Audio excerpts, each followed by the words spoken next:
Welcome to Vacation Station, hosted by Lisa and Nancy, editors of BigBlendMagazines.com.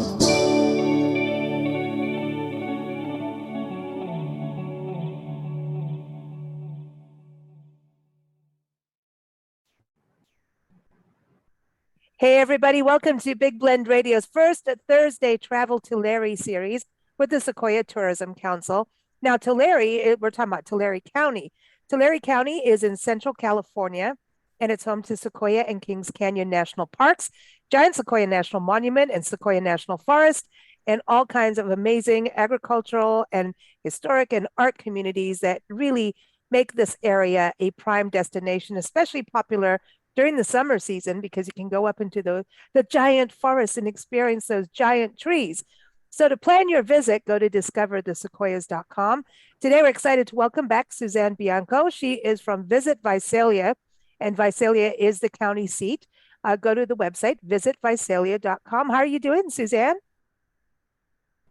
I am doing great. Fantastic. I always love it when summer is here, so I'm really looking forward to a great summer season. Yeah, I heard that you've been watering the tree, the legacy tree across from you guys. Tell everybody about that, because sometimes people don't get up to the parks or into the forest. And obviously we know that after all the fires and then all the winter storms, I bet a lot of people went to go and see the legacy tree. Yeah, so the legacy tree is sort of one of those quirky roadside attractions that's in Visalia. It came from a Grant Grove of trees about 100 years ago as a little sapling, couple-year-old sapling, and it's been busily growing away next to our post office in the downtown area. In celebration of the National Park Service's centennial, we decided that we should highlight that fantastic little tree. So it's a little parklet with educational placards and things like that. And a little fun fact about it is that the gravel path that surrounds the tree is the size of the General Sherman tree. So it gives you a little bit of perspective on what a 100-year-old tree looks like versus a 2,000-year-old plus tree can look like. So Wow. It's kind of a fun thing to see, whether you're going up to the national park or not. It's just a fun little roadside attraction in the downtown area of Visalia. See, I know you call it the legacy tree, but have you given it a name yet? Come on, they all want a name. You got the General Sherman, the General Grant. It's called the Sequoia Legacy Tree. That's its official name. It's official name. It's its official name, and it has the sign is carved out of a piece of sequoia wood that came from a felled tree in the national forest. Some workers up there created the sign for us. It's 8 inches thick and 6 feet long piece of sequoia tree. It's really fun. Wow. So we're going to talk about Sequoia National Parks and Kings Canyon National Park. Cynthia Kawasaki-Yi is back on the show from the parks, and you can go to their website, mps.gov/SEKI. And of course, I'm going to put all the links in the show notes. So whether you're watching on YouTube and Facebook or listening on Spotify, Apple, Google, all those places, the links are in the show notes for you to follow through. So welcome back to the show, Cynthia. How are you? Thank you for having me. I'm great. Thank you. It's good to have you back. And I know last time we talked, things were closed, parts were closed, and we were all feeling a little bummed. Yet there were some parts opening, some been closed, but it looks like summer is back on in the parks for visitors. It's back on in the parks in our most popular destination, the Giant Forest. There are a couple areas that remain closed at this time, but we're doing everything we can to get things patched up and repaired and open to the public. So we're working hard. I know we're recording this right before the park actually opens up the General's Highway again.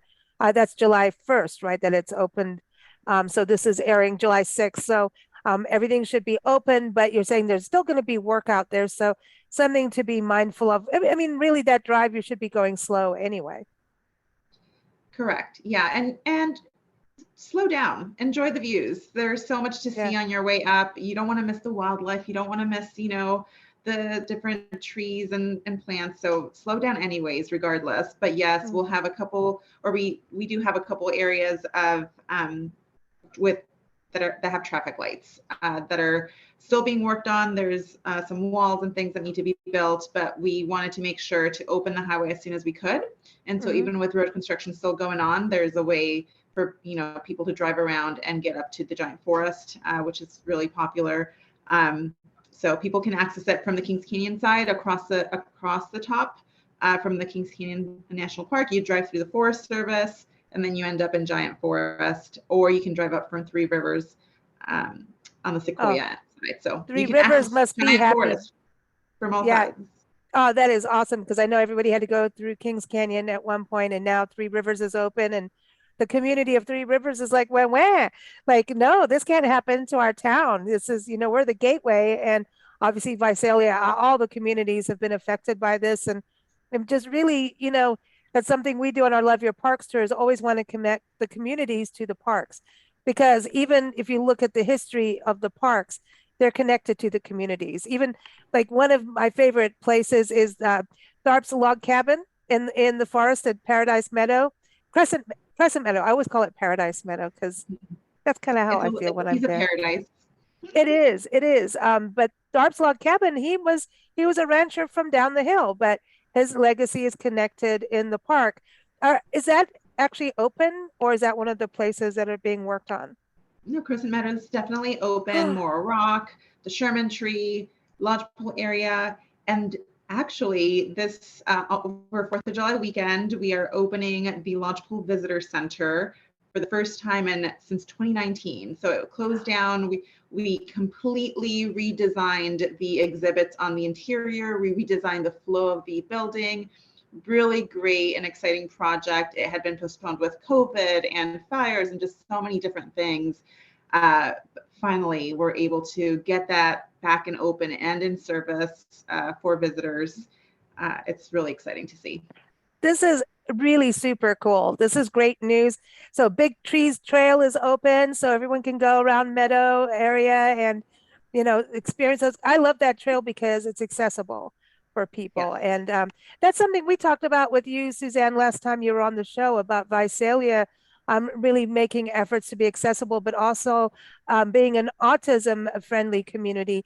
You want to touch on that again, because I'm really trying to showcase these, especially national park areas and park areas, that parks are for everybody. There's something for everyone. And I think it's important that the communities mirror that, what the parks, and listen, it's the same thing as National Park Service was the first one to put in recycling cans in the country. Just saying.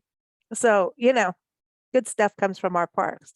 But anyway, going back to accessibility, that's something you guys do really well in Visalia. Yeah, well, we're doing what we can do. We are the country's first certified autism destination, so we were really proud of that fact. Working with our tourism-based businesses here in town, our hotels, our attractions, we worked hard to get them certified through a company called IBCCES. So all of the staff underwent online training to better understand what autism is and what autism isn't. It also sort of covers any sort of hidden disability. We have a sunflower program where visitors can come into our office and get a lanyard or a rubber bracelet that lets businesses know that they might have a hidden disability, which, it could be a broad thing that just indicates they might need a little extra help or accommodation while they're visiting. So we're really happy to be able to provide that to our visitors. If they're checking into a hotel, the hotel might be able to expedite your check-in or seat you at a table in the restaurant at a quieter area. Things like that might make your travels just a little bit easier and allow families with someone with autism to be able to all travel together. The Park Service really does a great job with all of their accessibility, the videos that they have that showcase how people can navigate the park and really highlight how the parks, like you said, are for everyone. So we're really pleased with the progress we've made there, and we're really happy to see other destinations across California and across the country also going towards that awareness of what people might be dealing with and how we can do something to make that easier, travel easier for them. I love that with the lanyard, and that, that people can see, because there's so many invisible disabilities. And it's even an issue in workplaces where you don't know that your coworker may be, dealing with something autoimmune. It could be something regarding mental health, and you don't know. And people get crappy with each other, and they don't know why they're being crappy. So you know what I mean? So I'm not saying if you're suffering a disability that you're crappy, that, people may not understand. I think that's a really good way of doing it without going, oh, look, it's subtle and Yeah. yeah, it lets people know. I want to go to you, Cynthia, about that with the national parks, with Kings Canyon and Sequoia National Parks. So I mentioned Big Trees Trail that goes around Round Meadow, and that's accessible, and it's even great for moms like yourself who can take their kids around in a stroller or walk them slowly on an even path.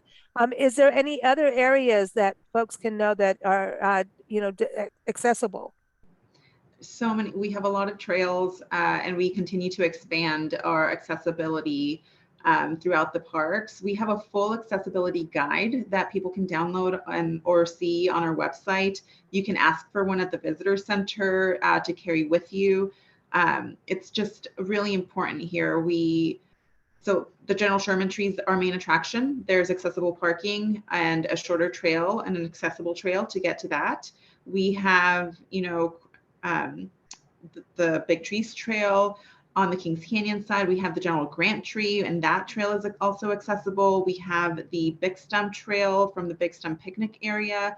So there's just so much to see. You can get up and close with giant sequoias. You can have really similar, if not the same exact experiences that anyone else is having while you're here in the parks.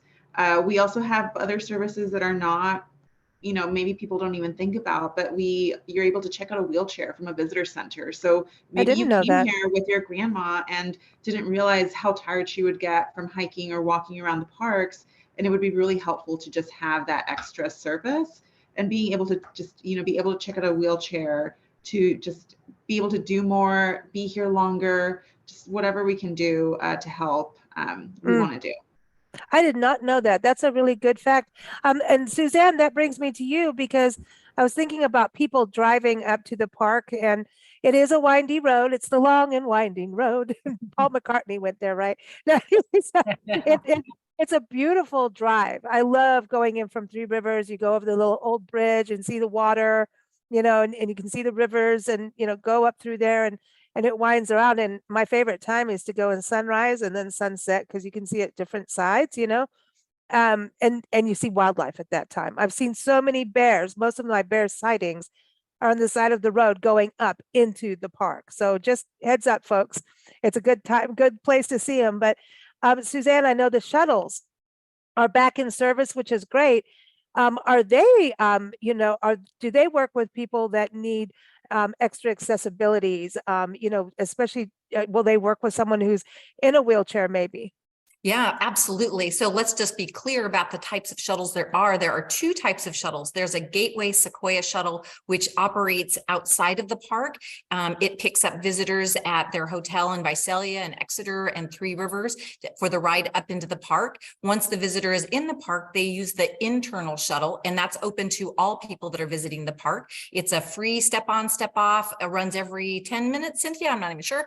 Every 10 minutes or so to all of the stops in the sort of the giant forest area from Lodgepole to the museum. So it's a great source for visitors inside the park, so they're not having to worry about parking their car. The shuttle from Visalia is fully accessible. So that's a great way for an independent traveler to get up to the national park. And of course, the in-park shuttles are also accessible. So it's a great opportunity for independent travelers that might need to have some mobility issues or whatever to be able to see the parks. I think it's also really good for the parks, instead of having extra cars in there. Wouldn't you say, Cynthia? Is that something good for the park? 100%. And if you're staying at Lodgepole Campground or you're staying at the lodge, don't, bother. You just show up, you check in, you drop, you unload your vehicle, and then you don't have to move your vehicle again, because then you can just use the shuttle to get around. And it's just such an easy way, especially in the summer when we're so congested. We're very popular. People love us, but that means less parking. And you don't want to spend your day just driving around the parking lot looking, or, missing out on experiences. Go find a parking spot. Their rangers directing you to parking lots that may be further away from what you want to see, but that shuttle will take you and give you that front, really quick access to just be able to hop on, hop off at all of these really popular destinations. It's the easiest way to get around. You don't need a map. You don't need anything. You just really are able to enjoy your experience without the stress of driving and parking and loading and unloading. It's just a really great way. And again, accessibility. All of our shuttles are accessible. And it's a really great service that we really want to promote because we want to use that as much as possible to help with everything else, like climate change. Yeah, yeah, right, right. Suzanne, we can't hear you. She's been muted. Sorry I didn't do it. I didn't do it. I did not push that Oh, button. my goodness, you'd think that I would know that by now. Anyway, same thing with visitors staying in the hotels. All they have to do is go down to the lobby, grab their breakfast, and then just wait right outside the front door of the hotel, and the shuttle will pick them right up and take them in. They don't have to worry about driving the mountain roads or anything like that. It just whisks them right up into the park for a day. And it's such a great deal, right, Suzanne? Yeah, it's a really great deal. It's a $20 round trip fare total, and it includes your park entry fee. So it's very, very affordable. Gosh, add up gas, even though I think national parks are a fantastic deal, $35 for a carload. But, it's a really cost-effective way for visitors to see the park, and it really helps environmentally as well. I want to touch on the Junior Ranger program because it's summertime. And the one thing I would say, when you get to the park, go purchase the annual pass, or you can get also the senior pass, right? The one that can last, for the rest of your life, which is awesome. But Cynthia, tell everybody about the Junior Ranger program for the kids to kind of get to understand, because I think it slows everybody down a little bit and start to kind of open their eyes up into what they're experiencing. Definitely. No, it's really fun. So you can show up to a visitor center and ask for a Junior Ranger book. It's a activity book that your kid will get, and kids of all ages also. It doesn't need to be for a child. I'm just saying. Yes. And you get an activity book, and it really walks you through, like, did you see, wildlife and plants and different things, and just really, or you're able to track what you're seeing and experiencing throughout the parks. And when you complete that little activity book, you can go back to a visitor center and get your Junior Ranger badge. And it's really, maybe this is the only park you plan to visit in your life, so you'll get one badge. But then if you end up going to more national parks, you can get Junior Ranger badges. And it's really a great little free, also a really great free goodie that you get to take with you after your visit to remember your trip. And so it's really fun. And the kids also get sworn in as Junior Rangers. And to me, that's the most special, just witnessing that as a parent, even as a stranger, just standing there and witnessing other kids getting sworn in with their little hands up with a, park ranger. And it's just really, really sweet. And it's what you hear, visitor center suddenly quiet. Everybody's bustling around, like talking and planning their hikes and everything. And all of a sudden you see that happen. It's almost like someone's singing the national anthem. Everyone stops.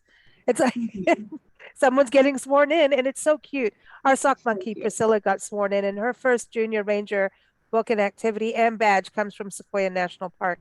And she's very, very proud of it. She's very proud of it. But let's talk a little bit about some of the experiences. Our Junior Ranger programs, not the Junior Ranger, but the Ranger programs happening this year, or is it pretty much go out, do your own thing? No, they are. We have programs that are taking place in the different districts. You'll want to go check the boards outside the visitor centers. That's where they post their schedules every day. And, we also have campfire programs. So there's amphitheaters in the different campgrounds. And so you'll see programs for those areas. And so they're still happening. And it's a really cool thing to do. Sometimes they're only 30 minutes of your day, but you get to sit and relax and rest your feet for a little bit. And then here's some really cool, programs that the Rangers work really hard on. We have a lot of seasonal Rangers that come on board for the summers and are really excited to work on programming and helping visitors. And so this is one of their favorite things to do when they're here for the summer. Is there a lot of water in the rivers right now from what happened in winter? And how are the waterfalls this year? Wow, so much water everywhere. So much water, and it's so cold. The snow is still so much snow still up in the high mountains and the high country in the wilderness. So some, wilderness trails are still, covered in snow at higher elevations. So a little bit different experience there. Really want to caution people with water here in the parks. Water fatalities are the most, common causes of fatalities here in the parks. And a lot of times it's unintentionally falling into the river because you're walking along the edge, the rocks are slippery. And, there's been times when children just slip in and the parent, of course, jumps in after them. And it's just a huge tragedy when that happens. And so really cautioning really great sites, really cool to go see, go down to the river and see it. It's, rushing, but really being extra careful. We haven't had any incidents this year with rivers, and we really want to keep it that way. It's not, not something to look forward to in the summers. But No. enjoy it. There's waterfalls, there's trails, there's Topeka Falls that you can go to from the Lodgepole area in Giant Forest. I love So that many hike. things to see. Hospital Rock, you can go to Hospital Rock here in the foothills of Sequoia National Park and walk down towards the river and really, get some, take a break from your driving, because it's a long drive up the park, go for a little walk, go look at the river, go look at the exhibits. Exactly. And Hospital Rock is also really cool to go to because it's like reading a newspaper, of Native American history and all the petroglyphs and the rock art on that. So that's the other thing, is the national park is full of history of the indigenous people. So that's another experience while there. So lots going on. So camping is back on. So recreation.gov is the site for that. Yes, recreation.gov. You can actually buy your pass to enter the parks there. You can reserve your campground reservations. You can go get your wilderness permits on recreation.gov now. We've made that change recently. And so really a one-stop shop when you're planning your trip to the parks, if you want to stay in the park or, enter the park. It also speeds up those lines. There's long lines to get into the park in the summers, especially in the middle of the day. So being able to just scan your phone because you've already prepaid just really speeds up those lines. So Suzanne, I want to go to you in regards to lodging, because Tulare County, really like Visalia, Three Rivers has a lot. They've got motels, but Three Rivers has got a lot of vacation rentals. It seems to be that's kind of the hub. Exeter's got hotels, Tulare, but I'd say Tulare and Visalia, you guys are the ones with the majority of the hotels, right, for people to stay in. Yeah, and new hotels are opening, not daily, but we have quite a few that are under construction as well. Yeah, lots to choose from in a huge variety of types, from full service hotel, if that's the way you like to travel, or if you're looking for a little budget friendly or limited service property, we've got lots of those. A couple that, like I said, are under construction, scheduling to open. We had an independent property in Visalia that was recently sold, and they're doing a complete renovation. I'm really excited about that. We'll have to talk about that a little later, but that's going to be a fun sort of retro hotel. So that's exciting. Yeah, Cool. Lots to choose from. And, Tulare County has a great food scene as well. So there's lots of great restaurants and activities for families to do outside of the park. So, spend the day in the park and then head back to one of the Tulare County communities for, entertainment and dining and more fun. Museums, lots of museums too. Lots of museums, yeah. Speaking of Native American history, you can begin that conversation up in the park and see some of the areas in the parks, and then head down to the museums throughout the county. And there's lots of great indigenous experiences there. Tulare County's museum at Mooney Grove has one of the largest Native American basket collections on display. So that's kind of a fun thing for people to see, and some pioneer era relics and interesting. And agricultural history too. Mm-hmm. It's really, because you're in the agricultural, you are the breadbasket. I mean, you guys have roadside, that's the thing. Don't bring your own fruits and veggies. You can get them when you get there, because there's roadside stands, farmers markets. I mean, it's like the bounty is there. Yeah. But I love that museum with all the agricultural history of all the different cultures coming in that make Tulare County so diverse. Very, it's like very interesting. It's fascinating. And Mooney Grove Park is beautiful. It's a great place for a family picnic, and can play with the ducks and the chickens and the peacocks. Yeah, I told you that all of them came out to see Nancy when we were there, right? all the ducks and chickens and everything. Well, And Nancy's like a cocks. chicken. She's a chicken lady. I shouldn't say that, but it's true. Wherever we go, like the chickens talk to her, and she's been called a witch when we lived in Kenya, because the chickens come to her. Like, we were on this ferry once, and she started talking to chickens, and this guy's chickens started following us, and like, wait, Maganga, it's Swahili for you're a witch. And anyway, we went to I swear we were at Mooney Grove Park, and I went to go photograph that statue, we just stopped the car. Nancy didn't do anything. They all started running towards her side of the car. I have photos of it. It's crazy. So She then doesn't she have like a opened it bag up. of corn nuts in her back pocket or anything, does she? No, they just That's know what I'm thinking. she's the chicken lady. And even the peacocks came running for her. Like, not to do anything to her, but anyway, go hang out with the fowl at Yeah. Winnie Grove Park.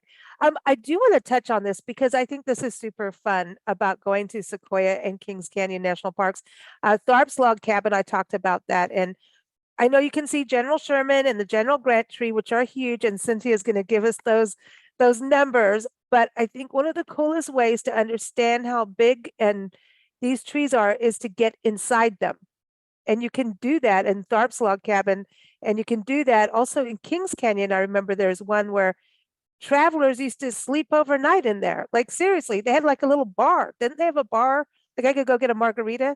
Was that the first takeout? Like in Tulare County. So Cynthia, tell us a little bit about because it really shows how big these are.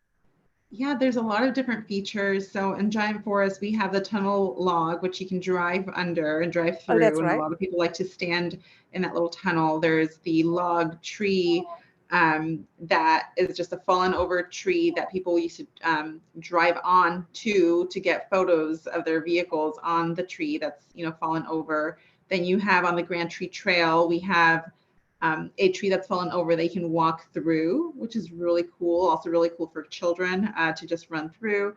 So there's just a lot of these features. To me, going up to a live giant sequoia and touching it and feeling how it's softer than you would think. It's not a hard bark. It's kind of a fibrous exterior. And so it just, touching it, I mean, honestly, hugging it, they're so majestic and tall and big and Beautiful. just being able to, just get up close and personal and really take appreciation for them. And also, the last couple of years, we've lost so many. I mean, we've lost nearly, a quarter, almost 20% of giant sequoias in the entire world along its range due to wildfires. So it's really, taking the time. I think the biggest thing you can do to protect these trees is coming to see them, because that just is so inspiring and will, I want to light that fire, inside of you to really protect. But don't light the fire in the park. Don't not light do any it. fires in the parks, but really just be motivated, because how can we not do everything we possibly can to protect the species? And it's all connected to climate change, and it's, just wildfires, and, there's so much to learn about. There's so much new information and new things that we're struggling with here in the parks having to do with giant sequoia. So really going to these programs, going into our visitor centers, talking to the park rangers, really learning more and being inspired to do more when you leave the parks to protect this species, because it's really a special tree. They're prehistoric. We saw one in Florissant National Monument in Colorado, and it was it was Jurassic, man. It was petrified. And I'm like, you're far away from your cousins, but then when you think about how many years ago, hundreds of thousands, like tons of years, don't date me on it, but I mean, they were all together. And now what we have left is so little in comparison of them living in the zone that they belong in, not someone trying to grow them in their house or whatever. Well, if you put it in your house, you're in trouble. But you know what I mean? But we had to Save the Redwoods League on a couple times, and they did so much about talking about the sequoias and helping to protect the sequoias and interpret that. They were saying how the coastal redwoods, yes, they're all family, but and they're the tallest, but the sequoias are the largest, by volume. They're saying like they've got the coastal moisture and things like that, so more protected than what happens up in your area in regards to fire and how the fires are burning faster and is a climate change. So like you said, you're right. A quarter being gone is all the way through Yosemite down to you is devastating. So get up there and experience it. Really, and let's I had protect them. I had some visitors today this morning from France that were visiting and wanted some information about going up to the parks. And I told them that to make sure that once they go see the General Sherman tree where everybody's gathered, you can't touch the General Sherman. I said, just walk through that grove, go a little further away from there, and you'll be able to touch, hug, and really experience the trees up close and personal. And you know, they were really super excited about the possibility of doing that, because when you hug the tree, you're not reaching all the way around. I mean, how many people does it take, Cynthia? 37 people to gather hands around the General Sherman tree, something like that? Wow. A whole class of children. Yes, exactly. Yeah. Exactly. That's a lot. That's The classes amazing. are larger these days than they used to be. Yeah, right. Exactly. But I mean, and hugging a tree, you know, there's nothing like that too. And we've got to remember, we are like 1% of tree is in our DNA. So it's our family. It's a scientific fact that we've got like a 99% of our DNA is tree DNA. So I learned something new today, Lisa. Is that the splinter I have in my finger? I'm not sure. Exactly. But so I'm just saying we're related in some way, you know, everything is. And learning about the sequoias and even how their roots are and all of that is so fascinating. So check that out. Go up to the parks. It's nps.gov/SEKI. Visit Visalia.com and you can go into Suzanne's backyard. And then for all of the Tulare County, you know, places, we got Woodlake, Lindsay, Exeter, Three Rivers, Tulare, all these, and Porterville. Can't leave out Porterville either. All these amazing communities to experience. The casino is now open, right? Eagle Mountain Casino is open in Porterville. They relocated and have a whole new building and lots more entertainment. So there's a lot to do, a lot of festivals, a lot of events. So discoverthesequoias.com is the website. We're here every first Thursday talking about Tulare County and the Sequoias. So keep up with us at bigblendradio.com. Thank you both for joining us. It's really a pleasure to have you back on the show. Thank you for having us. me. Lovely to talk about it. We're excited to have the parks be completely open as they are and to have the shuttle running again. So it'll be a great summer. Yeah, happy summer.